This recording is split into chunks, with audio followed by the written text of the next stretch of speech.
살아계시고 참되신 아버지 하나님 은혜를 감사합니다. 언제나 저희들을 변함없으신 사랑으로 지키시고 또 앞으로도 지키실 아버지 하나님, 오늘 이 시간 아버지 하나님의 말씀을 나눌 때에 우리 모두에게 큰 감동과 감격을 허락하여 주시고, 하나님의 약속이 우리와 함께 있음을, 그리고 하나님의 약속이 반드시 우리들의 삶 속에서 이루어질 것이라는 소망과 믿음을 가질 수 있도록 우리 모두에게 은혜 허락하여 주시옵소서. 하나님의 은혜의 깊이를, 넓이를 더 크게 알아갈 수 있는 시간 되도록 축복하여 주시옵소서. 예수님 이름으로 기도드립니다. 아멘. 예, 반갑습니다. 이제 공관복음에서 만나는 예수, 이번 학기 마지막 시간이고요. 이제 공관복음에서 만나는 예수, 오늘이 16번째 시간이거든요. 16번째 시간인데 지지난 모임부터 이제 산상수훈을 마치고 이제 군중 속으로 들어가시는 예수님의 사역을 이제 공부해 오고 있는데요. 처음이 축귀 사역이었고, 두 번째가 치유 사역이었고요.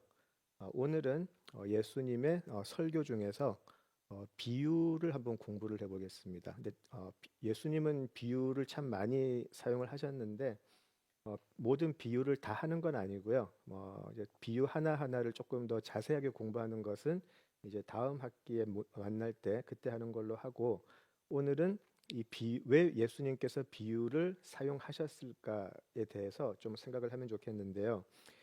특별히 이 질문에 대해서 왜 예수님은 비유를 사용하셨고 이 비유는 무엇을 뜻하는가, 거기에 대한 좀 실마리를 찾는 그런 시간으로, 비유 첫 번째 시간으로 하면 좋겠는데요.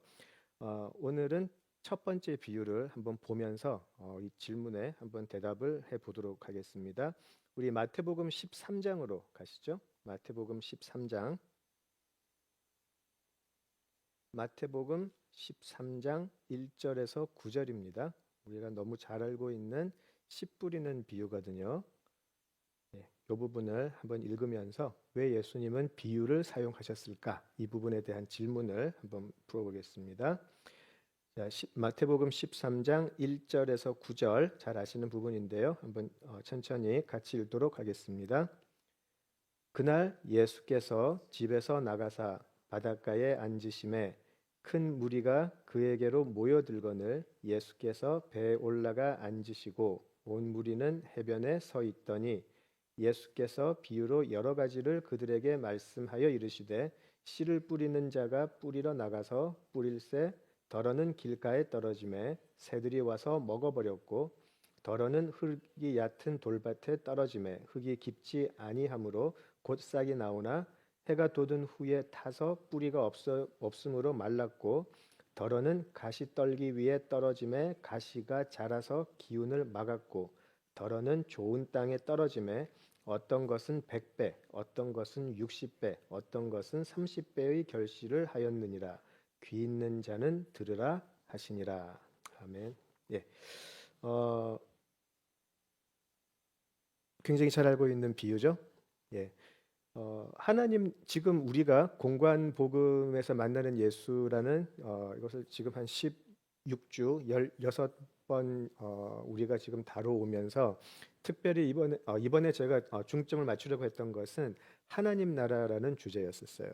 왜냐하면 예수님께서 이 땅에 오셔서 십자가 사역을 하시고 부활하신 것이 물론 가장 중심에 있기는 하지만 그것마저도 사실은 하나님 나라를 선포하시고 하나님 나라가 임하였음을 증명하시는 것이었기 때문에, 과연 하나님 나라라는 관점으로 공관복음을 한번 해석해 보는 것이 목적이었어요. 그래서 이 비유라는 것을 해석을 하는 것도 관점을 하나님 나라에 두고 한번 해보도록 하겠습니다. 자, 하나님 나라를 설명하실 때 예수님께서는 여러 가지 방법이 있었을 텐데요.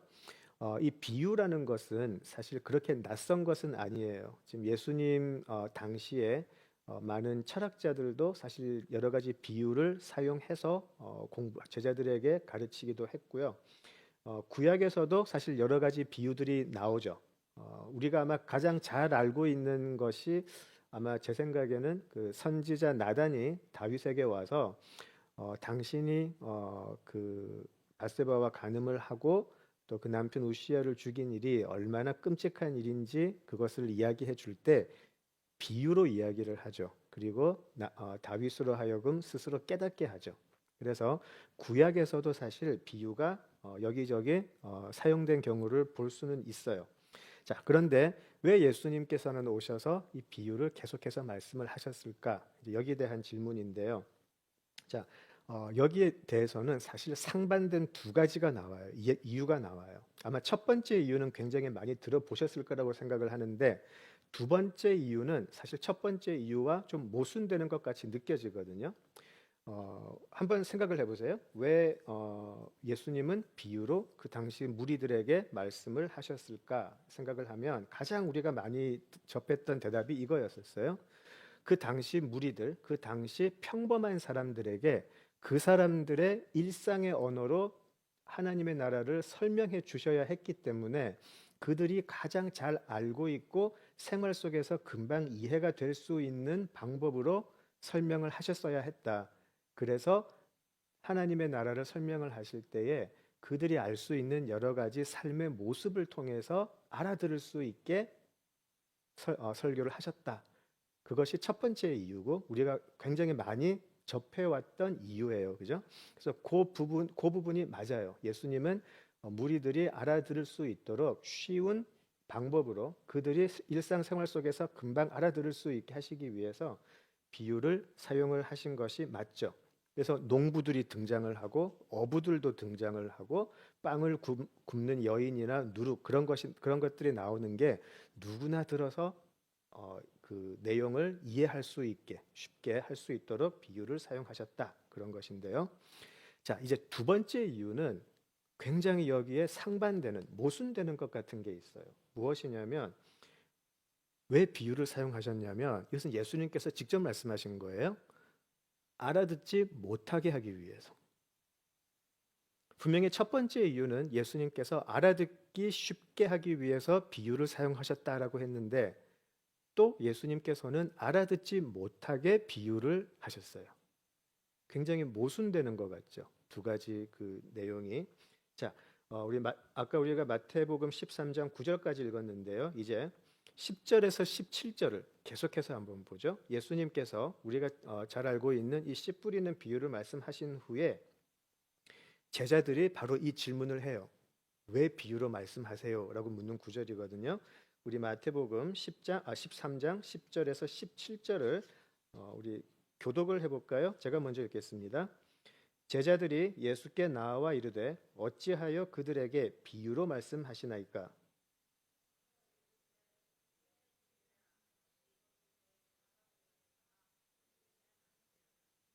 무릇 있는 자는 받아 넉넉하게 되되 없는 자는 그 있는 것도 빼앗기리라.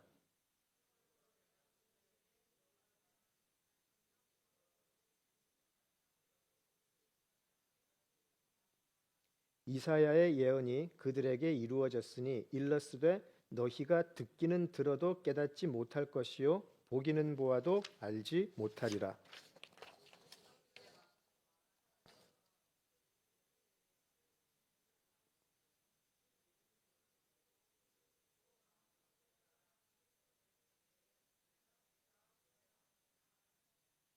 그러나 너희 눈은 봄으로 너희 귀는 들음으로 복이 있도다.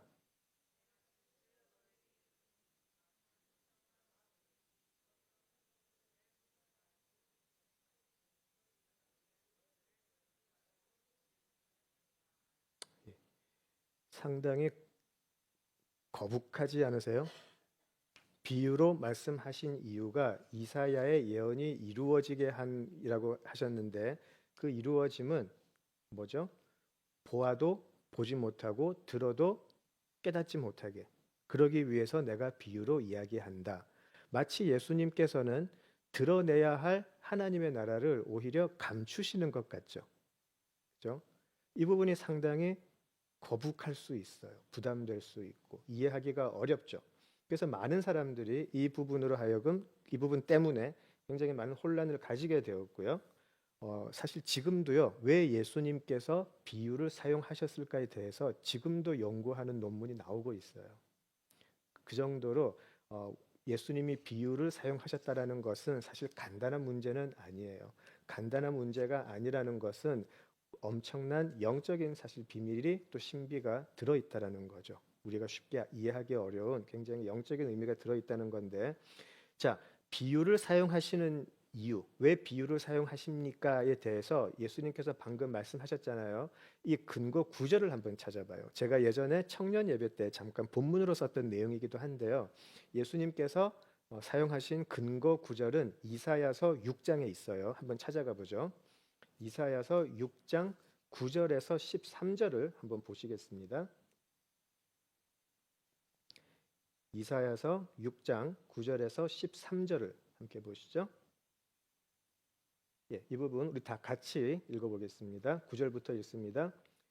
여호와께서 이르시되 가서 이 백성에게 이르기를 너희가 듣기는 들어도 깨닫지 못할 것이요 보기는 보아도 알지 못하리라 하여 이 백성의 마음을 둔하게 하며 그들의 귀가 막히고 그들의 눈이 감기게 하라. 염려하건대 그들이 눈으로 보고 귀로 듣고 마음으로 깨닫고 다시 돌아와 고침을 받을까 하노라 하시기로 내가 이르되 주여 어느 때까지니까 하였더니 주께서 대답하시되 성읍들은 황폐하여 주민이 없으며 가옥들에게는 사람이 없고 이 토지는 황폐하게 되며 여호와께서 사람들을 멀리 옮기셔서 이 땅 가운데에 황폐한 곳이 많을 때까지니라. 그 중에 10분의 1이 아직 남아 있을지라도 이것도 황폐하게 될 것이나 밤나무와 상수리 나무가 배임을 당하여도 그 그루터기는 남아 있는 것 같이 거룩한 씨가 이 땅의 그루터기니라 하시더라. 예, 이게 예수님께서 비유로 말씀하시는 근거가 돼요. 그런데 지금 하나님께서 말씀하시는 이사야에게 말씀하시는 이 이유, 귀로 듣고 마음으로 깨닫고 다시 돌아와 고침을 받을까 염려한다라는 표현이 굉장히 이해하기 어렵죠. 근데 이 부분은 사실 이사야에만 나오는 게 아니고요. 신명기부터 구약 계속해서 반복해서 나오는 표현이에요. 그것을 이 백성들의 마음이 완악해져서 이들이 고침을 받을까 두렵다 이렇게 말씀을 하시는데 이 완악해졌다라는 표현이 굉장히 반복해서 나와요. 구약에서. 그래서 이 완악해졌다라는 말이 바로 말을 했는데도 듣지 못하고 보여줬는데도 보지 못하고 설명을 해줬는데도 깨닫지 못한다. 그것을 성경에서는 완악해졌다라고 표현을 해요. 이것은 단지 어떤 성격적으로 내가 저 사람은 참 무슨 말을 해도 의심이 많고 무슨 말을 해도 제대로 좀 이렇게 내 마음을 이해해주지 않고 이런 게 아니고 영적으로 꽉 막혀버렸다는 말이에요. 무슨 말이냐면 악한 영의 권세 아래 사망의 권세 아래 놓여버렸기 때문에 어떠한 것을 보여줘도 보지 못하고 어떠한 것을 이야기를 해도 아예 깨달을 근거가 사라져 버렸다는 말이에요. 사람들의 마음이 완전히 완악해져 버렸다는 것은 굉장히 영적인 표현이에요. 그래서 하나님이 아무리 선지자를 보내서 그 사람들에게 회개를 촉구하고 돌아오라고 이야기를 해도 이미 그 사람들의 마음은 이미 원죄로 말미암아 이미 그 사람들의 영은 악한 영의 지배를 받기 시작을 했다라는 말이에요. 그래서 그들은 하나님의 말씀이 들어와도 알아듣지 않고 하나님의 뜻, 하나님께 돌아가지 않았다라는 말이죠. 그것이 반복해서 계속 되더라는 거예요. 그것이 제일 처음 실패했던 부분이 광야 생활이었었죠. 광야에서 하나님이 그렇게 많은 이적을 보여주셨는데도 불구하고 결국 이스라엘은 실패했어요. 그죠? 그리고 계속해서 이스라엘의 역사는 그 완악해져 버린 그들의 심령의 연속이었죠. 자, 그런데 이제 이사야는 하나님 제가 여기 있습니다. 저를 보내주소서라고 하는 그 사명을 받는 자리에서도 하나님은 똑같은 말씀을 하세요. 가서 그들을 일깨워라가 아니고 그들을 더 보지 못하게 해라. 더 귀를 막아버려라. 그들 돌아오지 못하게 완전히 망할 때까지 그냥 그 사람들의 마음을 어둡게 해버려라 라고 말씀을 하세요. 그래서 그때 제가 청년 예배 때 말씀드렸던 것 같아요. 다 비전 받고 싶고 다 소명 받고 싶은데 이런 소명 받고 싶으세요? 너는 가서 죽어가는 저 영혼들을 일깨워라 하면은 아멘 하고 갈 것 같지만, 너는 가가지고 그 사람들 회개 못하게 하라 그러면 그 사명 좋다고 손들고 나가시겠냐고. 이사야에게 떨어졌던 사명이 사실은 이 사명이었었어요. 굉장히 헷갈리죠? 자, 정반대 소명을 받은 사람이 있긴 있었어요. 요나가 그랬죠. 요나는 하나님이 아예 니느웨에 가서 그 사람들에게 회개하라, 그러지 않으면 니들 망한다라고 그 사명을 주셨죠. 차라리 그런 사명이라면 그래도 멋있게 따라가겠는데, 이사야는 그런 사명을 받지 않았던 거예요. 그렇죠? 자, 이것을 어떻게 이해를 해야 할까요? 왜 예수님은 비유를 들어서 하나님 나라를 설명하시는데 왜 이 이사야에게 주셨던 이 사명을, 이 구절을 이야기를 하셨을까? 여기에 예수님께서 비유로 하나님 나라를 설명하신 비밀이 들어있는 거죠. 자, 그래서 여기에 대한 답은 조금 있다가, 한 1시간 있다가 이야기를 하기로 하고, 자, 여기에 대한 대답을 조금만 남겨두고요. 이건 조금만 뒤로 미루고, 여기까지 가기 위해서 이제 이 씨 뿌리는 비유를 통해서 실마리 하나를 한번 찾아보려고 그래요. 실마리 하나를 한번 찾아보려고 그러거든요. 자, 우리가 예수님의 여러 비유 중에 이 씨 뿌리는 비유는 아마 비유 중에 가장 잘 알고 있고 또 많이 들었던 비유가 아닐까 싶어요. 많이 연구되어 왔고요. 또 비유 중에서 아마 가장 많은 여러 가지의 해석이 있는 비유가 아닐까 싶기도 해요. 그래서 이미 여러분이 이 자리에 계신 분들은 신앙생활을 오래 하신 분들이니까 이 씨 뿌리는 비유의 가장 근본적이고 또 가장 뭐라 그럴까요? 가장 보편적인 해석은 다 알고 계실 거라고 생각이 돼요. 그래서 가장 보편적인 해석, 그런 것은 제가 다루지 않을게요. 제가 제일 싫어하는 게 남 차려놓은 밥상에 숟가락 얹는 거거든요. 그래서 그거는 제가 하지 않고 넘어갈게요. 다만 아까 처음 말씀드렸던 대로 그 공관복음에서 만나는 예수, 우리가 지금 16주를 해오면서 주제가 하나님 나라였잖아요. 그래서 그 하나님 나라의 관점에서 이 씨 뿌리는 비유를 한번 같이 나눠봤으면 좋겠어요. 그러면 왜 예수님이 이 이사야서 6장 9절에서 13절을 들어서 왜 비유로 말씀을 하시는지 조금 이해를 할 수 있을 것 같아요.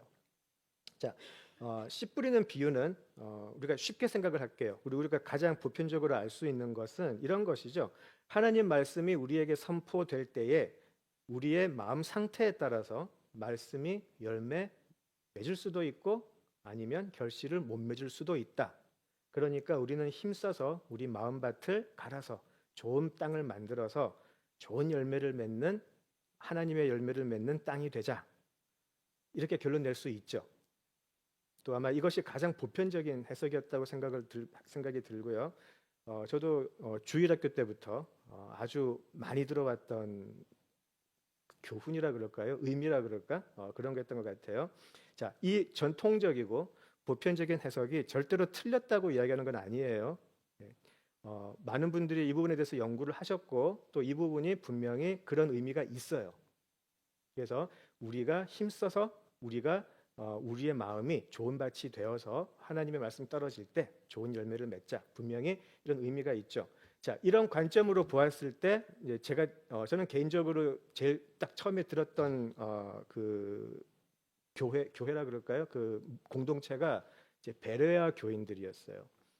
그 사도행전을 읽어보시면 아시겠지만 사도 바울이 그 데살로니가에 가가지고 이제 그 복음을 전할 때 굉장히 어려움을 겪어요. 그리고 나서 이제 베레아 지역으로 가는데, 베레아 지역에 가서 제가 찾아봤는데 베레아 지역에 가시면 베레아 지역으로 가면 아마 그 사도행전 17장일 거예요. 사도행전 17장에 가면 그런 표현이 있어요. 베레아에 가서 17장 11절이네요. 베레아 지역에 그 유대인의 회당에 들어가서 바울이 복음을 전하는데 17장 11절에 이런 표현이 있어요.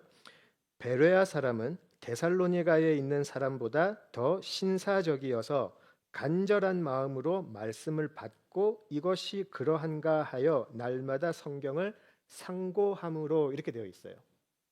그래서 베레아 지역에 있는 사람들은 여기는 신사적이라고 나와 있어요. 영어로는 노블하다 그렇게 나와 있죠. 그러니까 이 사람들은 어떤 사람은 그런 표현을 썼어요. 굉장히 조심스러운 그 한국말로 그 스캡티시즘이 뭐죠? 그, 그, 그 cautious skepticism이라 그러는데 굉장히 좀 비판적이기도 하고 의심은 있지만 조심스럽게.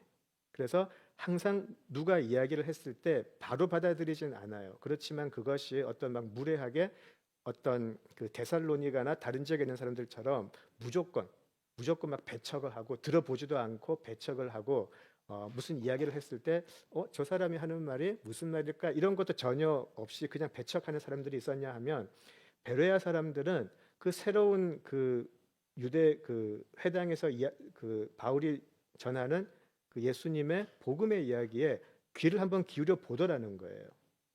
무슨 이야기를 가지고 왔나? 그 얘기가 그럴 수 있을까?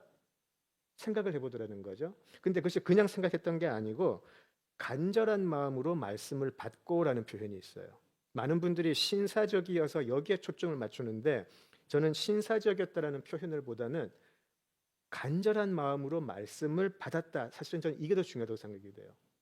그러니까 베레아 사람들은 항상 하나님과 그들의 관계를 늘 고민하고 또 여기에 대해서 굉장히 많이 생각했던 사람들 같아요. 그래서 바울이 그런 복음을 이야기를 했었을 때 우리가 그렇게 평소에 갈망했고 우리가 평소에 더 알고 싶었고 우리가 정말 궁금해했었고 그런 것에 대한 답을 이 사람이 지금 주는 것인가 받았다라는 거죠. 이 사람들에게는 간절함이 있었어요. 말씀을 그냥 유대인이기 때문에 이방 땅에 살고 있지만 유대인이기 때문에 습관적으로 가서 설교 듣고 기도하고 이게 아니고 이 사람들에게 말씀이라는 것은 간절함이었었어요. 그러니까 그 사람들은 늘 자기들이 무엇인가 부족하다는 것을 알고 있었어요. 어떤 사람들이냐면 우리가 지난번에 축귀 사역과 그 치유 사역에서 보았던 것처럼 자기 자신들이 무엇 때문에 온전하게 살고 있지 못하는가를 알았던 사람들이에요. 우리가 지난번에 시간이 없어서 못했는데 우리가 그 치유 사역 하다가 제가 혈루병 걸린 여인하고 자기 딸이 이제 죽어가기 때문에 예수님께 와가지고 살려달라고 했던 그 회당장 이야기도 있었는데 그들에게는 아무것도 문제가 될 게 없었어요. 지금 이 문제만 해결될 수 있다면. 근데 이 문제가 삶을 살아가면서 내가 겪는 소소한 문제가 아니고 내 존재가 인간처럼 살 수 있는 걸로 변하게 되는 아주 근본적인 문제가 있던 사람들이에요. 내가 인간적으로 내가 사람답게 살기 위해서 이 공동체에서 사람답게 살기 위해서 해결돼야 될 것, 근데 해결될 수 없는 것, 이것을 분명히 알던 사람들이었어요. 자, 그런 사람들에게 예수님이 중풍병자에게 그런 이야기를 하시죠. 호칭이 작은 자야라고 불렀어요. 이 작은 자야라는 표현에는 정말 많은 게 들어있어요. 분명히 나이가 비슷했을 거예요, 예수님보다. 근데 작은 자야, 어린아이에게 한 소리가 아니죠. 그죠? 자, 하나님께서 우리들을 보실 때에 팔복의 사람들, 마음이 가난하고 심령이 온유하고 의에 줄이고 목이 마른 그런 사람들이에요. 예수님이 산상수훈 이후에 축귀 사역과 치유 사역을 하시면서 예수님은 계속해서 군중 속으로 들어가셨던 이유가 바로 그 작은 자들을 찾아다니셨던 거죠. 왜냐하면 예수님께서 군중 속으로 들어가시지 않으시면 그 작은 자들은 예수님께 나올 수가 없어요. 어떻게 알죠? 그 사람들은 부정탄다고 성전에 못 들어가는 사람들이었어요. 공동체 안에 들어오지도 못하는 사람들이었어요. 그래서 예수님이 만약에 성전 안에서 사역을 다 해버리셨다면 예수님은 그런 사람들하고는 관계를 가질 수가 없었던 거죠. 그래서 예수님은 산상수훈의 설교를 하신 후에 하나님 나라를 설파하신 후에 군중 속으로 들어가셨어요. 군중 속으로 들어가니까 이제 작은 자들이 자신들의 존재를 걸고 예수님께로 나오는 거죠. 그래서 그때 우리 찬양을 제가 시켜드렸던 거예요. 주여 주여 죄인오라 하실 때에 나 불러주세요라고 했던 게 바로 그 사람들의 마음이에요. 혈루병 걸린 여인 12년 동안 자기가 가진 것 완전히 다 잃어버리고 사람들에게 부정탄다고. 혈루병 걸린 여자들은 손만 딱 갖다 대도 손만 댔던 나도 부정하게 돼요. 자, 그런 여인이 그렇게 군중에 쌓여 있는 예수님을 뚫고 들어온 거예요. 그러면 안 되거든요. 그런데 참 신기한 일이 있어요. 예수님이 그냥 홀로 서 계시는데 그 여인이 온 게 아니고요. 그 성경을 잘 보시면 사람들이 예수님을 둘러 에워싸고 밀쳤다라고 되어 있어요. 그러니까 굉장히 많은 사람들이 지금 예수님 옆에 오고 굉장히 혼란스러운 상태예요. 그런데 예수님이 혈루병 걸린 여인이 예수님의 옷자락을 딱 건드렸는데 예수님이 아시잖아요. 능력이 나간 것을 아시고 누가 내 옷에 손을 대었느냐 물어보시잖아요. 그게 복음이에요. 그렇게 많은 사람들이 예수님을 밀고 당기고 했었을 때 예수님은 자신의 능력이 나갔다라고 생각하지 않으셨어요. 그런데 그 간절한 너무나 작은 자가 예수님께 제발 저 좀 살려주세요라고 손을 댔었을 때 예수님은 아셨어요. 예수님과 그 여인의 만남이 이루어지는 거죠. 구원이에요. 그게 예수님이 군중 속으로 들어가신 이유가 되는 거죠. 자, 베레아 사람들도 어쩌면 그런 사람들이었을까 한번 그냥 상상을 해봤어요. 이렇게 간절하게 말씀을 받을 수 있었다면. 왜냐하면 그 당시 유대인들이 믿던 그들의 믿음 체계에서 사도 바울이 했던 말은 완전히 정말 돌맞아 죽일 말이었잖아요. 바울 자신이 죽이려고 그랬잖아요. 근데 그 말을 들었을 때 베레아 사람들은 과연 그럴까? 그러면서 성경으로 돌아갔다고 되어 있어요. 성경으로 말씀했던 이것이 저 사람이 이야기하는 그 메시아가 맞나? 그렇게 됐다고 되어 있어요. 근데 이 나쁜 데살로니가 사람들이 거기까지 쫓아왔어요. 잡으려고 예수님을. 사도행전을 보면. 자, 왜 이 말씀을 드리냐면 우리 전통적인 씨 뿌리는 비유의 해석이 사실 저는 베레아 사람들이 그렇게 생각이 났어요. 늘 하나님 앞에서 하나님께서 나에게 주시는 그 은혜, 오직 그 은혜만을 갈망하는 사람들. 그래서 하나님의 말씀을 주실 때 이 하나님의 말씀이 오늘 나의 삶에 어떤 의미가 있을까? 예수님의 십자가가 오늘 나에게 무슨 의미가 있을까? 예수님의 십자가와 부활이 오늘을 나에게는 어떤 의미가 있고 어제는 어떤 의미가 있었으며 내일은 어떤 의미가 있을까? 늘 묵상하는 사람인 거죠. 내가 예수님의 십자가 뒤에서 내 십자가를 지고 간다라는 것이 무슨 의미일까? 날마다 상고함으로 간절한 마음으로 말씀을 받아 이런 사람들이 좋은 땅이겠죠. 그리고 하나님께서는 예수님께서는 그런 사람들에게 열매가 30배, 60배, 100배의 결실을 맺을 것이다. 그렇게 이야기를 하셨어요. 그래서 이것이 가장 보편적인 내용이 아닐까 싶어요. 그렇죠? 그리고 이제 네 가지 다른 종류의 그 땅이 나오잖아요. 그래서 이제 오늘 저는 그건 안 할 거예요. 다 이제 가시덤불이 어떤 땅이고 그 바람이 불면 날아가고 그런 이제 무슨 의미인지는 다 공부를 하셨을 거라고 생각이 돼요. 제일 생각이 나는 건 항상 말씀이 뿌려졌는데 새가 와서 가져가고 막 그런 설교하시면서 목사님들이 그러니까 제발 설교할 때 좀 졸지 마세요 했던 그 얘기 항상 나요. 네. 그런 의미가 있을 수도 있는데 어쨌든 이런 걸 좀 생각해 봤으면 좋겠어요. 이제 그런 보편적이고 전통적인 해석은 이제 우리가 다 알고 있으니까 이제 여기까지 하고요. 한번 상상을 좀 해보셨으면 좋겠어요. 씨앗을 뿌리러 나갔어요. 씨앗을 뿌리러 나갔는데 지금 이 비유를 놓고 보면 여러분들의 눈 앞에 이 네 가지 다른 땅이 딱 눈에 띌까요?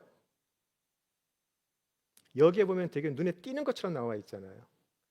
딱 나갔는데 여기는 돌밭 땅, 여기는 가시덤불로 덮인 땅, 여기는 좋은 땅 이렇게 나눠져 있었을까요? 씨앗을 뿌리러 나갔을 때 여러분이 이 비유를 볼 때 땅을 생각할 때 어떤 이미지를 가지세요?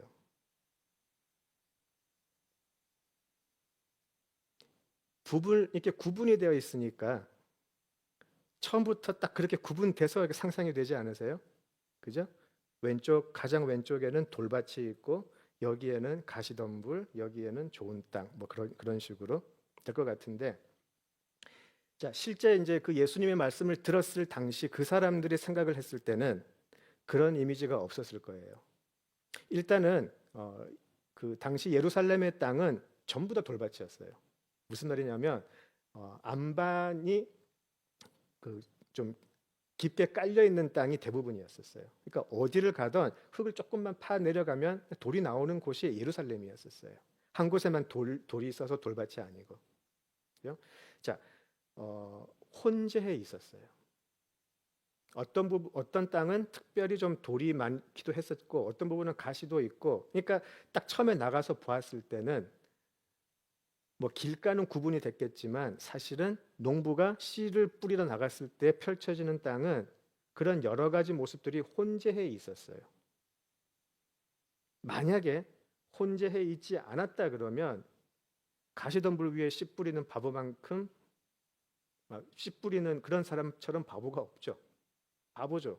괜히 뿌리는 거니까. 그죠? 근데 처음에는 잘 구분하기가 어려웠을 수가 있어요. 특히 이게 내려서 뿌리를 내릴 때 진짜 깊은 흙으로 내려갈지 돌로 내려갈지는, 돌을 부딪히게 될지는 사실은 파보지 않으면 모른다는 거죠. 일단은 뿌려야 돼요. 그리고 그 당시에 농업 기법이 그랬대요. 우리 그 한국 같은 경우는 뭐 모내기를 하고 막 그러는데 그 당시에 그 사람들은 그냥 가서 일단 뿌리는 거였었어요. 일단 자, 그러니까 진짜 이게 뿌리를 내려서 열매를 맺는 것은 시간이 좀 지나야 돼요. 그 전까지는 씨 뿌린 곳에 계속해서 물을 주고 가꾸고 했겠죠. 그죠? 그것이 가라지와 곡식이 섞여서 자라는 수밖에 없던 거예요. 자, 그런데 그 시간이라는 것이 참 고약하게 돼가지고 그 시간 속에서 씨를 뿌렸는데 그 시간 속에서 이제 점차 드러나더라는 거죠. 시간이 조금 지나니까 사탄이 와서 씨를 가져가기도 하고, 그죠? 또 시간이 조금 지나니까 뿌리를 내리는 듯 하다가 죽어버리고 여러 가지 모습들이 나타나더라는 거죠. 그죠? 자, 다시 하나님 나라의 주제로 돌아가 볼게요. 하나님의 나라가 임할 때 이런 모습일 거다라고 말씀을 하세요.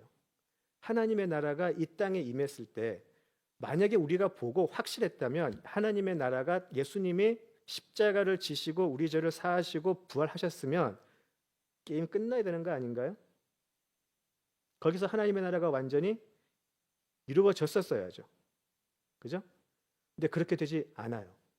하나님의 나라는 예수님께서 오셔서 십자가로 우리 죄를 사하시고 부활로 사망 권세를 이기고 나셔서 이제 우리가 사는 이 세상에서 이 씨가 자라듯이 점점 자라날 거예요.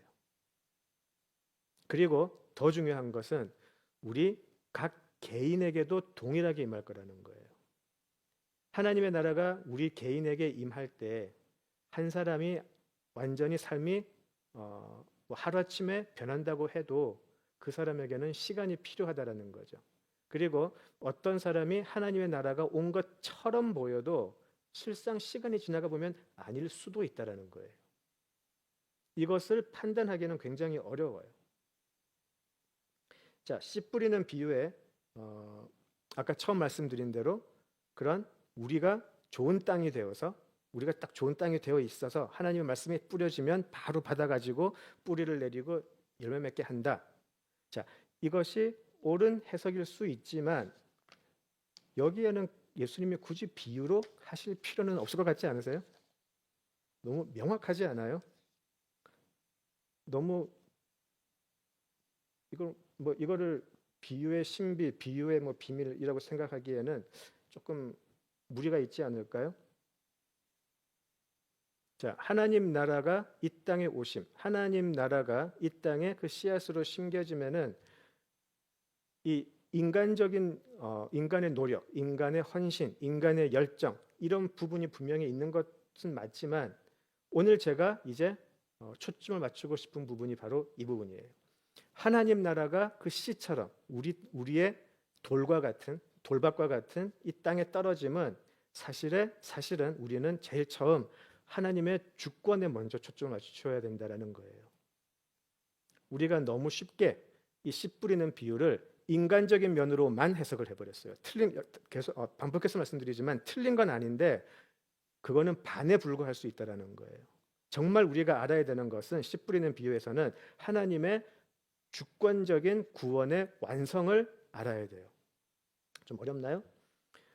하나님의 주권 그리고 이 하나님의 의지 여기에 초점을 맞춰서 해석을 하면 아까 우리가 처음에 했던 질문 왜 예수님은 이사야 6장을 들어서 비유를 말씀하셨을까에 대한 해답이 나오게 돼요. 조금 이제 까다로워질 수 있는 부분인데 좀 잘 이렇게 들어주시면 좋겠어요. 제가 표현이 부족할 수가 있는데 마태복음 13장에는 천국에 대한 비유가 많이 나와요. 그 천국에 대한 비유 중에 첫 비유가 씨 뿌리는 비유인데 이 특별히 여러 가지 비유 중에서 이 천국에 대한 비유를 잘 들으세요. 종말론적이고 예언적인 비유로 해석을 해요. 어렵죠? 종말론적이고 예언적인 비유라고 해석을 해요. 다시 말해서 씨 뿌리는 비유에는 장차 예수님이 우리 각자의 삶에 들어오셔서 그리고 이 공동체에 들어오셔서 어떤 일을 행하시고 반드시 이루어내실 것이라는 하나님의 의지가 들어있다는 거예요. 그래서 우리는 이것을 종말론적이고 예언적인 비유라고 이야기를 해요. 그래서 이 씨 뿌리는 비유에는 구원과 심판이 나오게 돼요. 자, 왜 예언적인가 하면 하나님 나라가 이루어지기 전에는 하나님 나라가 완벽하게 이루어지기 전에는 뭐죠? 계속해서 돌밭과 가시밭이나 가시덤불로 가득한 그런 우리를 좋은 땅으로 반드시 만들어 내실 것이라는 예언이에요. 하나님의 택함을 받은 자들에겐 하나님이 우리의 마음이 아무리 돌밭과 같고 아무리 가시덤불로 덮여 있어도 반드시 너희 땅을 좋은 땅으로 만들어서 예수의 부활의 씨앗이 심겨질 때 반드시 너희들의 삶을 통해서 부활의 열매를 맺고 말 거다라고 하는 하나님의 예언적인 의지가 담겨 있어요. 이 비유에. 그래서 형편없는 땅들이 좋은 땅이 되고요. 그 땅이 좋은 땅임을 어떻게 증명하죠? 열매로 증명한다는 거예요. 그 열매로 증명을 해요. 자, 이것이 왜 종말론적인가? 저하고 성경 공부 같이 하신 분은 이 표현을 참 많이 들어보셨을 텐데 왜 종말론적인가? 아까 사실 우리가 찬양을 했었잖아요. 주님의 시간에. 그게 사실은 굉장히 종말론적인 가사예요. 이제 제가 이렇게 농담으로 많이 하는 게 저희 딸애들이 막 이거 뭐 언제 막 뭐 물어볼 때 대답을 in his time 자주 그러면은 애들이 되게 짜증 내거든요. 예. in his time. 근데 그 말 사실이잖아요. 뭐든지 하나님의 시간에 이루어질 거예요. 그것이 하나님의 일이라면. 자, 왜 종말론적인가 하면 우리 다시 이사야서로 가볼게요. 6장 9절에서 13절 다시 가볼게요. 이 부분을 이해를 하시면 아까 제가 처음에 드렸던 질문이 풀릴 수 있어요. 왜 종말론적인가? 왜 in his time이 중요한가? 그죠? 그때까지는 왜 기다리라고 우리는 찬양을 하는가? 한번 보죠. 자, 이제 그 생각을 가지시고요. 이제 다시 한번 읽어보세요. 이사야서 6장 9절에서 13절을 다시 보실 텐데, 자, 우리 13절을 볼게요. 6장 13절. 이 부분 다시 한번 우리 읽어보죠. 그 중에 10분의 1이 아직 남아 있을지라도 이것도 황폐하게 될 것이나 밤나무와 상수리 나무가 배임을 당하여도 그 구루터기는 남아 있는 것 같이 거룩한 씨가 이 땅의 그루터기니라 하시더라. 예. 조금 힌트를 얻으셨나요? 이 땅을 황폐하게 할 텐데 너희들이 너무 완악해져서 도저히 너희들은 나에게 돌아올 가능성이 아예 없으니까 너희를 완전히 황폐하게 하고 10분의 1이 남아도 그것마저도 내가 다 무너뜨릴 텐데 뭐가 남아있죠? 그루터기가 남아있어요. 모든 것이 무너지고 모든 것이 황폐하게 되고 모든 것이 파괴될 텐데 딱 그루터기 하나가 남아있는데 그 그루터기는 거룩한 씨라고 이야기를 해요. 씨라는 부분이 지금 연결이 되죠. 영어로 holy seed라고 되어 있어요. 예수님께서는 모든 것을 없애버리실 거예요. 하나님의 말씀이 아무리 선포가 돼도 듣지 않는 이 완악한 백성들, 이 악한 영에 사로잡힌 이 세상을 완전히 심판하실 텐데, 그것이 끝이 아니고 거기에 거룩한 씨 하나 딱 남겨놓겠다라는 거예요. 종말론이 종말론적인 신앙이 뭐라고 그랬죠? 종말은 끝을 이야기하는 게 아니에요. 종말은 이때까지의 우리의 패역한 삶이 끝이 나고 새로운 거룩한 삶이 시작되는 것을 종말론이라고 그래요. 그냥 끝이 아니에요. 항상 성경적인 종말론에는 악한 것은 지나가고 새 것이 되는 것이 종말론이라고 그래요. 그것이 성경이 이야기하는 정확한 종말론적 신앙이에요. 이때까지 내가 살고 왔던 나 중심, 세상이 높다고 하는 거 나도 쫓아갔고, 세상이 좋다고 하는 거 나도 쫓아갔고, 세상이 무조건 인정해주는 자리에만 가려고 했는데, 그런 옛 자아가 완전히 죽어버리고 새로운 자아, 바로 예수님이 주인이 되는 그 자아로 살아가는 것, 이것을 우리가 종말론적인 신앙이라고 그래요. 이것이 정확한 종말론이에요. 2025년 5월 15일에 예수님이 오십니다 하는 그런 게 종말론이 아니에요. 이상한 종말론적 그런 걸 하면서 이단들이 설치는데, 그런 거 절대로 아니에요. 종말론적인 신앙은 옛 자아가 완전히 무너지고 예수님으로 말미암아 하나님의 자녀로서 새로운 삶이 시작되는 것, 그것이 성경적인 종말론적인 신앙인데, 그것을 이사야에서 뭐라 그러죠? 거룩한 씨가 남아있을 때까지. 거룩한 씨, 바로 그 씨가 그루터기가 될 것이다, 그렇게 이야기를 해요. 이 거룩한 씨가 심기워질 때에 옥토들이 생겨나기 시작할 거예요. 그 거룩한 씨를 이제 열매 맺는 땅들이 보이기 시작할 거예요. 우리의 패역함, 우리의 모든 돌밭들이 이제 새로운 좋은 땅으로 바뀌어져요. 그렇게 될 수 있을까요? 아니면 세상의 사람들은 여기서 복음을 접할 때 걸려요. 왜냐하면 자기는 심판받아야 할 돌밭이라는 걸 인정할 수가 없거든요.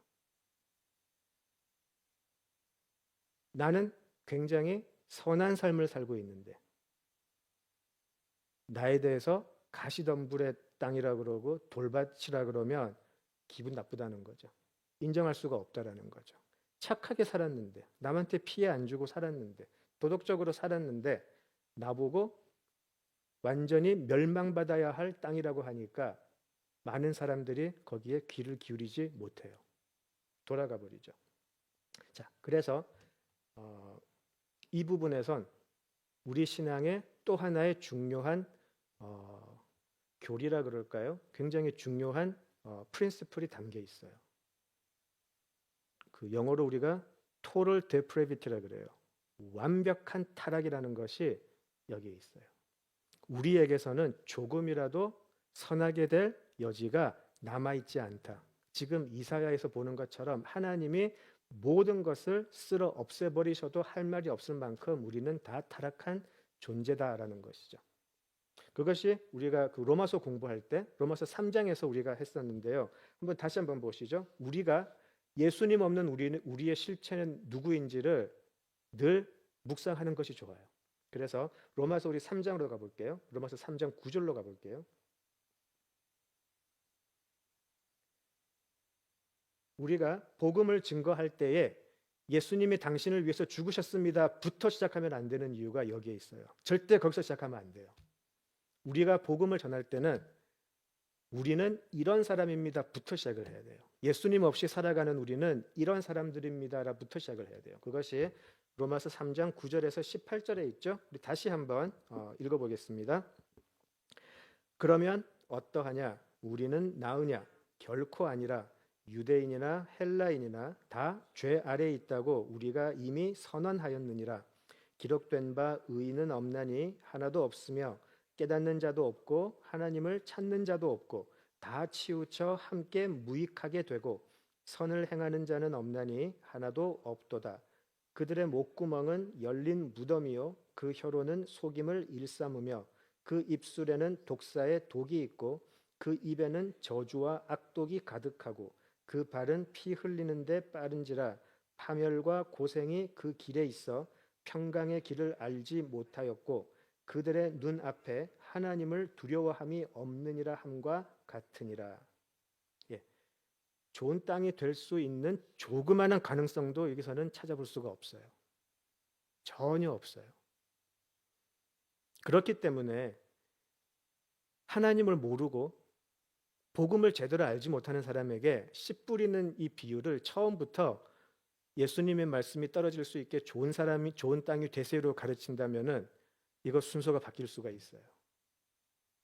씨 뿌리는 자의 비유가 떨어질 때에, 씨 뿌리는 자의 비유처럼 씨가 떨어질 때에 우리 모두는 돌밭이었어요.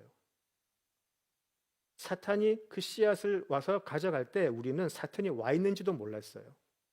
우리는 은혜 없이는 우리 전부 다 돌밭이었어요. 바로 오늘 지금 나온 것처럼. 이렇게 남편하고 싸우고 나서 남편한테 성경 말씀 이거 딱 읽어주세요.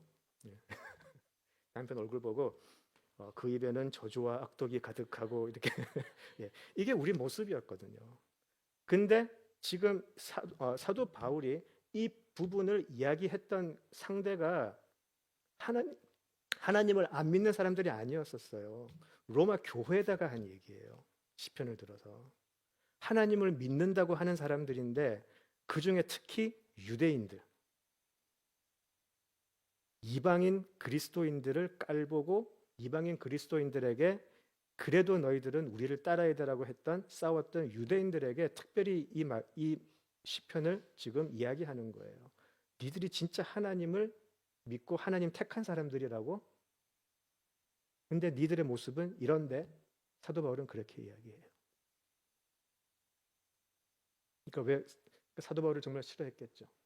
지금 사도 바울이 지금 저 문 열고 들어와 가지고 지금 성경 공부하고 있는 저한테 이런 얘기를 했다 그러면 얼마나 저 기분 나빴겠어요. 그죠? 근데 그렇게 했다라는 거예요. 깨닫지도 못하고 하나님을 찾지도 않고 입으로는 이야기를 해요.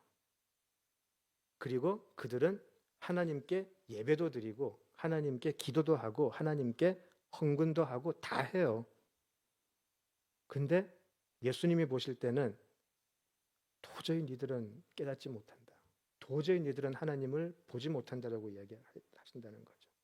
그래서 요한복음 1장 5절에 보시면 그러죠. 왜 예수님이 오셨나? 빛이 어둠에 왔는데 어둠이 깨닫지 못하더라. 그것이 우리 모두의 모습이었어요. 우리는 이미 좋은 땅이 되어 있어서 예수님이 오셨을 때 예수님을 알아본 게 아니라고요. 그러니까 우리가 예수님을 믿게 된 거는 예수님 때문에 자랑은 할 수 있어도 우리가 예수님을 먼저 믿고 신앙생활 오래 한 것이 절대로 남을 깔보는 자랑은 될 수가 없다는 것이 이거예요. 하나님 없이는 우리도 하나님을 몰랐을 텐데 내가 신앙생활 좀 오래 했다고 내가 성경 좀 많이 봤다고 아예 다른 사람의 인격까지 무시해가면서 막 대하는 모습을 보게 되는데 그러면 안 돼요. 그거는 정말 은혜를 모르는 사람들이에요. 오직 우리는 하나님 때문에 보게 된 사람이라는 거죠. 자, 조금 더 이야기를 이어가면 이런 거예요. 이제 오늘 이 씨 뿌리는 비유와 이제 연결되는 점을 계속 찾으실 수 있을 거예요. 먼저 아까 제가 거룩한 씨 그루터기가 나왔어요. 그죠? 완전히 멸망한 후에. 그런데 왜 이 표현이 나왔냐면 6장 바로 앞에 5장에서 어떤 내용이 있냐면 이런 내용이 있어요. 5장 1절에서 2절인데요. 제가 읽어 드릴게요. 하나님의 이사야를 선지자로 그 사명을 주시기 전에 모습 하나님의 마음이에요. 나는 내가 사랑하는 자를 위하여 노래하되 내가 사랑하는 자의 포도원을 노래하리라. 내가 사랑하는 자에게 포도원이 있음이여 심히 기름진 사내로다. 땅을 파서 돌을 제하고 극상품 포도나무를 심었도다. 그 중에 망대를 세웠고 또 그 안에 술틀을 팠도다. 좋은 포도 맺기를 바랐더니 들포도를 맺었도다. 이것이 지금 하나님이 우리에게 진노하고 계신 이유예요. 내가 너희들을 너무 사랑해서 극상품, 가장 좋은 포도원 땅에 극상품 포도를 심었는데 너희들은 들포도를 내어버렸다. 도저히 안 되겠다. 그리고 5장 계속 가시면 그냥 내가 이거 없애버리겠다. 우리의 모습이 극상품 포도를 심었음에도 불구하고 우리 땅은 뭐죠? 들포도를 내는 땅으로 변해버렸다는 거예요. 그것이 우리였다는 거예요.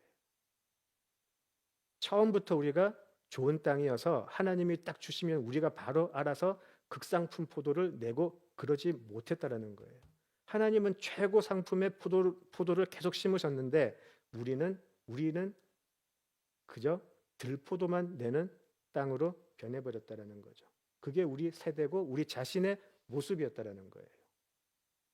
그래서 이 씨 뿌리는 비유를 포함해서 모든 비유를 해석할 때에 거룩한 씨, 예수 없이 비유를 해석을 해버리면 우리는 굉장히 종교적인 해석을 할 수 있어요. 윤리적인 해석, 바르게 살자, 열심히 살자, 최선을 다하자, 이런 식의 해석이 날 수가 있어요.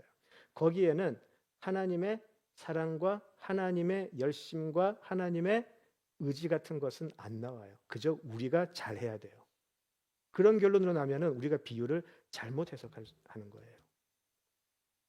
여기에는 이런 상태에서 하나님이 어떻게 하셨나를 보는가가 굉장히 중요해요.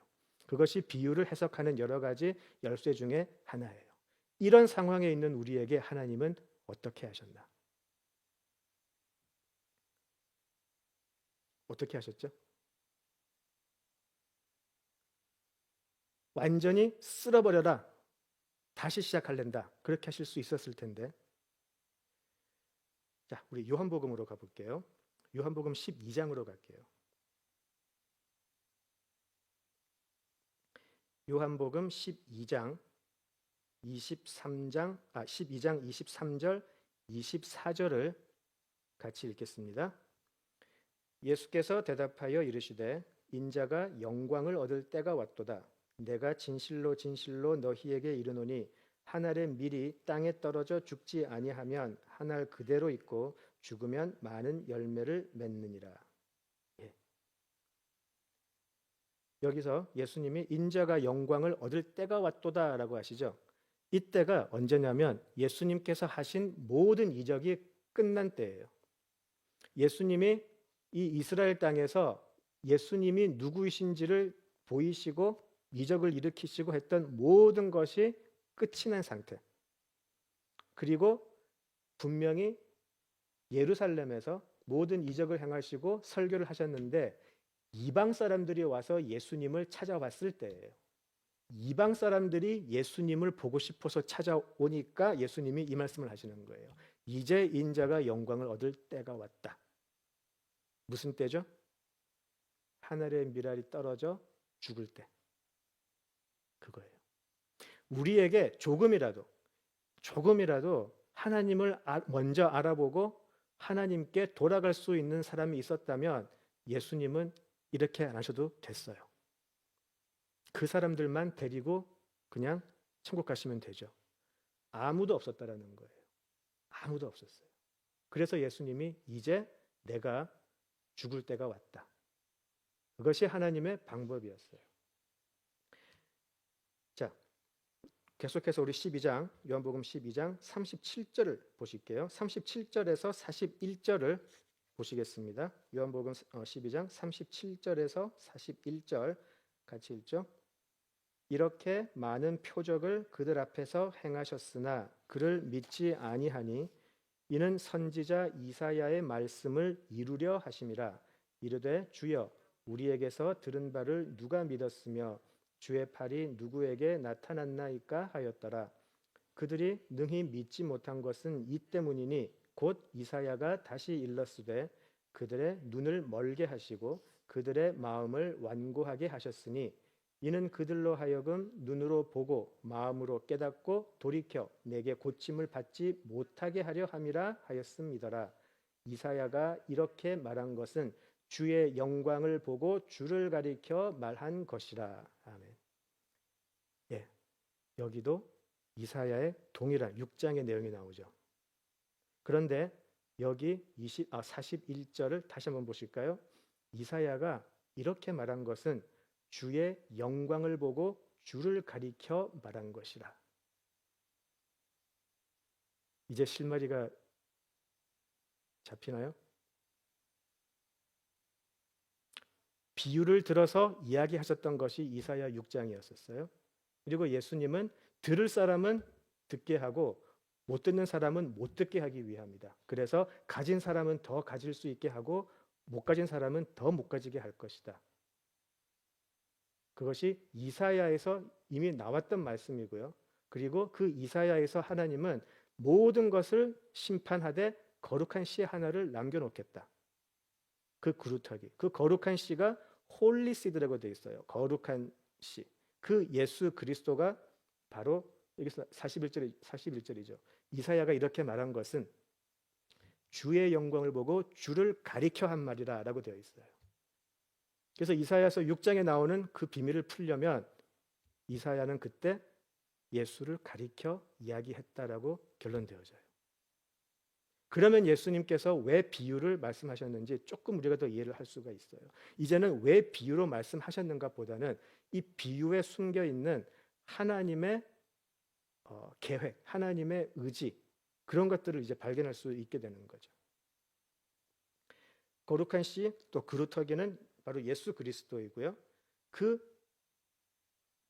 거룩한 씨이신 예수를 영접한 자, 그 예수를 품은 자들이 그들도 이제는 이 죽은 세대에서 또 다른 그루터기가 되고 또 다른 거룩한 씨가 된다라는 거죠. 자, 그리고 그들은 누군가? 바로 작은 자들이었다라는 거예요. 그 예수님의 거룩한 씨를 받을 수 있는 사람들이 축귀에서 보았던 귀신 들렸다라고 사람들에게서 온갖 비난과 조롱을 받았던 사람들, 혈루병에 걸려서 부정하다고 쫓겨났던 여인, 중풍병자라서 살아있던 삶을 인간답게 살지 못하고 침대에 누워서만 지내야 했던 사람, 그런 사람들이 오히려 이 거룩한 씨를 품을 수 있는 땅으로 변하기 시작했다라는 거예요. 성경이 치유, 축귀, 산상수훈 이런 것들이 떨어져 있는 게 아니고 관통하는 메시지들이 있어요. 왜 그런 사람들을 자꾸 보여주시나? 야이로도 이야기해 볼까요? 그 회당장도 이야기해 볼까요? 회당장은 존경받는 사람이었어요. 존경받는 종교 지도자 중에 한 사람이었는데 이 사람이 예수 앞에 나와서 무릎을 꿇는다라는 거는요, 그 사람의 삶의 모든 것을 포기하고 지금 하는 거예요. 자기에게 가장 소중한 것이 무엇인지 아는 사람이죠. 자기에게는 회당장이라고 하는 존경받는 지위가 필요한 게 아니고 자기 딸이 사는 거였죠. 그래서 자기 딸을 살리기 위해서 이 사람은 모든 걸 포기할 수 있는 사람이었어요. 그리고 저 예수는 할 수 있다라고 생각하고 사람들이 어떻게 비난하던 그 사람은 예수 앞에 가서 머리 꿇었어요. 작은 자예요. 세상에서는 큰 자였지만 작은 자예요. 모두가 작은 자가 되어버렸어요. 예수님 앞에서. 그들이 거룩한 씨들이 되는 거죠. 그들이 그루터기가 되는 거죠. 거룩한 씨앗들이에요. 이것이 우리가 지난 15주 동안 공부해온 하나님 나라잖아요. 팔복을 배웠을 때 그냥 우리가 오늘부터 우리 의에 줄이고 목이 마르도록 합시다. 아멘 하면 그렇게 되나요? 그런 게 어디 있어요? 하나님 나라는 우리가 그렇게 되지 않아요. 하나님 나라는 어느 순간인가 우리의 눈을 열어주시고 우리의 영적인 마음을 열어주셔서 하나님 나라가 있구나. 하나님이 살아계시는구나를 알고 하나님이 살아계시면 나는 그 앞에서 멸망할 수밖에 없는 존재구나를 알게 되는 거고요. 그래서 하나님, 제가 지금 이 세상에서 사는 것은 번지르르 할지 몰라도 저에게는 하나님 나라의 백성이 되는 것이 전부입니다라고 고백하는 사람들. 세상에서는 큰 자일지 몰라도 가장 작은 자리로 나올 수 있는 사람들. 그 사람들이 하나님 나라의 백성이 되는 것이고요. 그 사람들이 좋은 땅이 되어서 이제 하나님이 주시는 앞으로 어떠한 하나님의 말씀도 그들은 감격과 기쁨으로 품을 수 있을 거예요. 물론 그것조차도 하나님이 하신다라고 나와 있어요. 그것조차도.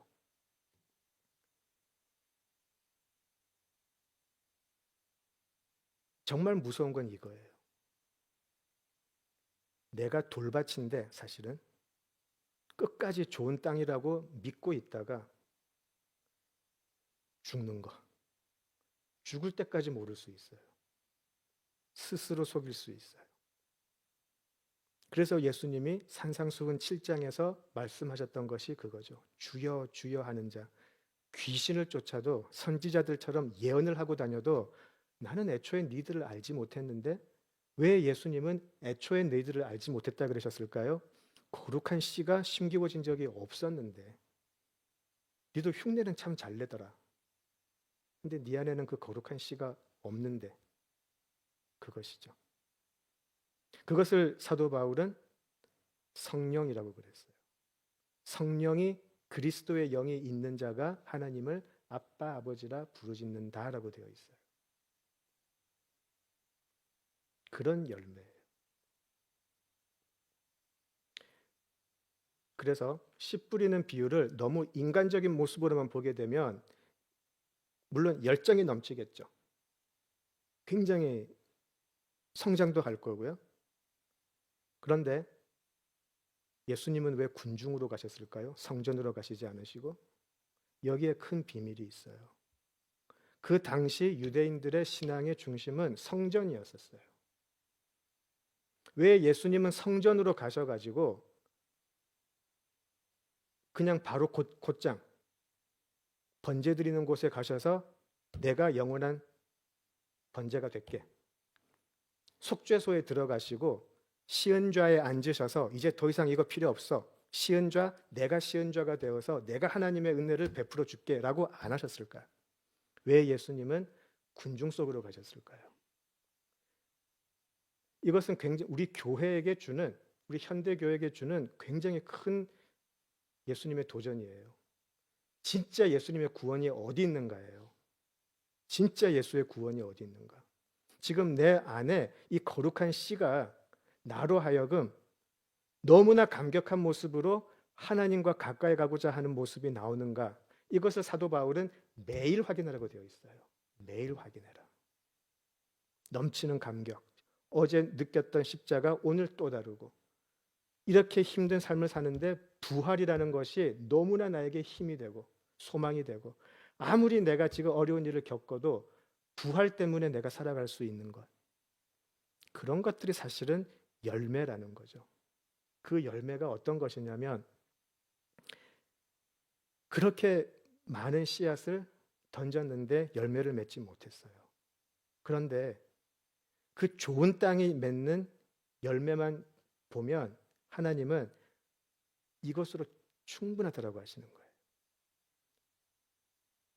돌밭 위에 떨어지고 가시덤불 위에 떨어져서 씨앗을 잃어버린 것 같은데 이 좋은 땅, 이 작은 자들에게서 맺은 열매를 보면 이거 아무것도 아니라는 거죠. 30배, 60배, 100배 결실이라는 것은 한 명이 나가서 30명 전도해오고 한 명이 나가서 60명 전도해오고 이런 게 아니고 하나님이 나 하나를 딱 보셨는데 내가 저 많은 3,000명의 사람들이 나를 몰라도 네가 하나 나를 아버지라 알고 돌아오는 것으로 내가 만족한다라는 거죠. 그것이 하나님께서 보시는 너무나 큰 열매예요. 그게 구원의 열매거든요. 그게 구원의 기쁨인데 우리 구원의 기쁨 없이 너무 바쁜 거 아닌가 싶어요. 이 구원의 감격이 없이 뭘 하겠다라는 건지 모르겠어요. 너 하나 나를 전심으로 사랑하는 거 이게 내가 이때까지 다른 걸로 했던 모든 것이 결실 맺지 않아도 아무 상관없을 만큼 네가 내 딸이 되어준 걸로 너무나 나에게 충분하다라고 해주시는 거. 그게 열매예요. 노방전도 나가서 100명 데리고 오는 거 아니에요. 그렇게 하면 좋겠지만 사명을 주시면 그렇게 하세요. 대다수의 사람은 그렇지 않잖아요. 내가 하나님 앞에 매일매일 조금씩 더 가까이 갈 수 있고, 내가 하나님을 향한 소망이 매일매일 좀 더 커져갈 수 있고, 그 열매는 하나님이 판단하세요. 하나님이 기뻐하세요. 그리고 그게 예수님이 말씀하시는 하나님의 나라예요. 예수님의 거룩한 씨가, 나중에 밑에 가면 다른 그 비유들이 나오는데, 겨자씨, 아주 작은 하나, 작은 겨자씨 하나가 탁 심겨진 것 같은데 나중에 이게 큰 나무를 만들게 되죠. 거기서 이제 사람들이 뭐 그 겨자씨가 세상에서 제일 작은 씨라고 했는데 사실은 아니다, 성경이 틀렸다, 뭐 그런 나쁜 놈들도 있는데, 그런 의미가 아니에요. 가장 보잘것없다라는 뜻이에요. 세상이 볼 때는 저주의 나무에 그 죽은 저 죄인인데, 세상이 볼 때는 말도 안 되는 사기꾼 같은 예수라는 청년인데, 저 예수가 들어가니까, 너무나 작은 예수가 보잘것없이 그렇게 비참하게 죽은 예수가 들어가니까, 악한 세력에 놓여 있던 우리가 갑자기 하늘나라를 보기 시작하고, 하나님 나라를 보기 시작하고, 이 땅에서 하나님 나라 백성으로 살기 시작하더라는 거죠. 하나님이 그렇게 하시겠다라는 거예요.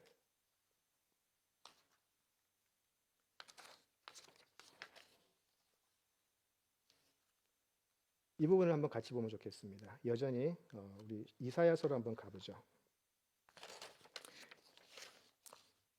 이 씨 뿌리는 비유가 아까 제가 예언적이고 종말론적인 의미가 담겨 있다고 했는데, 종말론적인 또 예언적인 것이 되기 위해서는 하나님의 의지가 있어야 하고 반드시 이루어져야 돼요. 만약에 하나님의 의지가 있는데 이루어지지 않으면 하나님의 예언은 실패하게 되는 거고요. 하나님은 하나님이 아니게 돼요. 그죠? 그런데 우리는 하나님의 은혜가 임하기 전에는 전부 다 돌박 같은 사람들이었어요. 근데 우리가 어떻게 예수라는 거룩한 씨가 떨어졌을 때 우리의 삶 속에서는 그 거룩한 씨가 열매를 맺을 수 있을까요? 물론 우리의 노력이 나중에는 필요하겠지만 처음은 아니에요. 모든 것을 하나님께서 하세요. 자, 우리 이사야서로 돌아갈 텐데 이제는 9장으로 가겠습니다. 이사야 9장 6절, 7절 같이 읽겠습니다. 이사야 9장 6절, 7절. 예, 우리 같이 읽겠습니다. 이는 한 아기가 우리에게 낳고 한 아들을 우리에게 주신 바 되었는데, 그의 어깨에는 정사를 메었고 그의 이름은 기묘자라, 모사라, 전능하신 하나님이라, 영존하시는 아버지라, 평강의 왕이라 할 것임이라. 그 정사와 평강의 더함이 무궁하며 또 다윗의 왕좌와 그의 나라에 군림하며 그 나라를 굳게 세우고 지금 이후로 영원히 정의와 공의로 그것을 보존하실 것이라. 만군의 여호와의 열심히 이를 이루시리라. 예. 씨 뿌리는 비유에는 만군의 여호와의 열심히 이것을 이루실 것이다 라고 하는 예언적이고 종말론적인 의미가 들어있어요. 반드시 이루어질 거예요. 반드시 이루어질 것이에요. 어떻게 이루어지죠? 한 아기가 나서, 예수 그리스도가 나서 새로운 왕국의 왕으로 오실 거예요. 그 아기가 새로운 나라의 왕이 되어서 통치하시는 그 하나님 나라가 이루어짐으로써 이 모든 것이 완성될 거예요. 결론을 지을게요. 이것을 꼭 기억하세요. 씨 뿌리는 비유뿐만이 아니고 우리의 신앙을 생각할 때에 항상 이것을 생각하시면 좋겠어요. 우리가 처음부터 좋은 땅이었나요? 자꾸 열매 맺는 것에 자꾸 너무 초점을 맞추는 경향이 있어요. 그래서 근데 그것은 나중이에요. 그리고 그것은 자칫 잘못하면 인본주의적인 신앙으로 빠질 수 있어요. 물론 우리 신앙에는 열심히 있어야 되고 우리 신앙에는 성장이 있어야 돼요. 반드시. 그런데 우리가 처음부터 다시 잘 생각을 해야 될 것은, 우리는 처음부터 좋은 땅이었나? 아니었다라는 것을 확실하게 알아야 돼요. 의인은 하나도 없는 것이 우리의 현실이었다라는 거예요. 그래서 우리 한 군데만 더 찾아볼게요. 로마서 5장으로 가볼게요. 방금 만군의 여호와의 열심히 이를 이루시리라 라고 하셨잖아요. 여호와의 열심히 반드시 이 거룩한 씨를 주심으로 이루실 것인데, 자, 로마서 5장 8절에서 9절을 보겠습니다. 로마서 5장 8절에서 9절 같이 읽죠. 우리가 아직 죄인 되었을 때에 그리스도께서 우리를 위하여 죽으심으로 하나님께서 우리에게 대한 자기의 사랑을 확증하셨느니라. 그러면 이제 우리가 그 피를 인하여 의롭다 하심을 얻었은즉 더욱 그로 말미암아 진노하심에서 구원을 얻을 것이니. 아멘. 언제 하나님의 거룩한 씨가 떨어졌죠? 우리가 아직 죄인 되었을 때예요. 우리가 의인 되었을 때가 아니에요. 반드시 기억하세요. 이것이 하나님의 은혜예요. 우리가 아직 죄인 되었을 때에 하나님이 일방적으로 찾아오셔서 우리에게 그 거룩한 씨앗을 심어주셨어요. 그리고 이것이 사탄에게 뺏기지 않도록, 이것이 뿌리를 내리다가 그저 죽어버리지 않도록 하나님께서 땅을 내시고 밭을 갈아주실 것이고 물을 주실 것이에요. 그것이 요한복음 14장에서 포도나무 비유에서의 약속하신 거예요. 농부 포도나무의 주인이 그렇게 만들어 주실 거예요. 예수의 붙어만 있으면, 예수의 붙어만 있으면. 우리가 아직 죄인 되었을 때에 오셨어요. 그 거룩한 씨가 이제 열매를 맺을 거예요. 그 십자가가 우리의 심령에 심기운 순간 우리가 좋은 땅이 돼요. 그리고 나서 하나님께서 주시는, 성령께서 알려주시는 더 많은 하나님의 은혜, 하나님의 사랑, 예수 그리스도의 복음의 소식, 그 속에서 우리가 성장을 해나가야죠. 이 부분을 절대로 놓치지 마세요. 이 부분 없이 바로 이것을 건너뛰어서 신앙 생활로 들어가 버리면 정말 어쩌면 여러분은 쉽게 좌절할 수도 있고 지칠 수도 있고 의심할 수도 있어요. 그래서 이것이 너무나 중요하다는 거예요. 나는 처음부터 좋은 땅이 아니었다라는 거. 그러나 하나님의 열심히 나를 좋은 땅으로 만들어내실 것이고 이 좋은 땅에 심기운 그리스도, 이 거룩한 씨를 분명히 반드시 열매 맺을 것이다. 이것을 분명히 알고 계셔야 돼요. 이것이 여러분의, 또 저의, 우리 모두의 신앙 고백이 되어야 되고요. 이것이 우리를 살아가는 이유가 되게 해야 돼요. 씨 뿌리는 비유는 그저 열심을 내자라는 비유가 아니라는 거예요. 그리고 오늘 제가 다 하지는 못했지만 이 씨 뿌리는 비유에는 엄청난 심판의 메시지도 있어요. 제가 길어지기 때문에 이 부분은 하지 않을게요. 그렇지만 이 심판의 메시지는 바로 이 씨 뿌리는 비유 다음으로 연결이 돼요. 이 다음에 나오는 비유에는 심판의 의미가 나오게 돼요. 그렇기 때문에 이제 우리가 하나님의 은혜로 좋은 땅이 되고 거룩한 씨를 품어서 하나님께서 원하시는 열매를 맺기 시작한다는 것은, 주님의 시간에 모든 것이 이루어질 때까지 기다린다는 것은 수동적인 게 아니고 영적인 전쟁일 수밖에 없어요. 영적인 전쟁은 매우 가혹할 거예요. 베드로는 우는 사자처럼 우리를 삼키려고 다닌다라고 이야기를 해요. 그래서 그런 신앙생활 속에서 그런 어려움이 닥칠 때 낙심하지 않으려면 항상 어디로 돌아가야 된다? 우리는 처음부터 아니었다. 우리가 죄인 되었을 때에 하나님이 찾아오셨다. 나에게는 아무 가망이 없었는데 오직 하나님의 은혜로 거룩한 씨를 심어주셨다. 그 감격으로 다시 돌아가야 돼요. 이 감격이 넘칠 때 주님의 시간까지 기다릴 수가 있게 돼요. 그 인내를 여러분들이 다 가질 수 있으면 좋겠습니다. 그 하나님의 열심히 우리 모두와 함께하면 좋겠습니다. 네, 우리 기도하고 마치겠습니다. 아버지 하나님, 부족하지만 씨 뿌리는 비유를 통해서 우리를 구원하시기 위한 하나님의 열심을 보았습니다. 우리가 사는 이 세상, 우리들 완전히 없애버려도 아무 말할 수 없었을 텐데 하나님, 우리를 사랑하셔서 하나님은 모든 것을 심판하시되 거룩한 씨를 남겨주시고 그 거룩한 씨 되신 예수 그리스도를 우리들에게 심어주심을 감사합니다. 우리가 아직 죄인 되었을 때에 우리가 의인 되기를 기다리지 않으시고 우리가 아직 죄인 되었을 때에 그리스도의 씨를 우리들의 삶에 심어주심을 감사합니다. 하나님, 이제 그 거룩한 씨가 우리들의 심령에서 자라나며 더 큰 감격과 더 큰 기쁨과 더 큰 소망으로 살게 하여 주시옵소서. 오직 예수 그리스도가 전부이다라고 말할 수 있는 하나님 백성, 하나님 나라의 백성으로 자라갈 수 있도록 우리 모두와 함께하여 주시옵소서. 반드시 이루어 주실 것을 믿고 예수님 이름으로 기도드립니다. 아멘.